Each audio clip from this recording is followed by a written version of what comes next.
ఈరోజు రాష్ట్ర పిలుపులో భాగంగా సిఐటి అనుబంధం ఆశా వర్కర్ యూనియన్ వాళ్ళ సమస్యలపైన ఇక్కడ కాలేజ్ గ్రౌండ్ నుంచి కలెక్టర్ వరకు పాదయాత్ర నిర్వహిస్తున్నాము.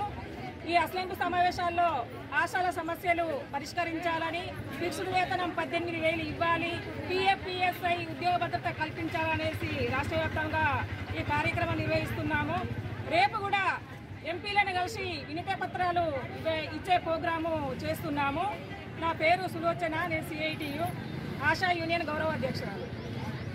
మేము చేసే పాదయాత్ర గురించి మా అసెంబ్లీ స్టార్ట్ అవుతుంది ఫిబ్రవరి 1 కాబట్టి ఖచ్చితంగా మేము ఇప్పటి నుండి ఫిబ్రవరి 1 దాకా కూడా నిరాహార దీక్షలు, ఎంపీలకు వినతి పత్రాలు అందరికీ అందజేసుకుంటూ మేము సామరస్యంగా ఇప్పుడు ఇవాళ ప్రోగ్రామ్ స్టార్ట్ చేసినాము. ఇది కలెక్టర్ ఆఫీస్ దాకా పాదయాత్ర అని అనుకున్నాము.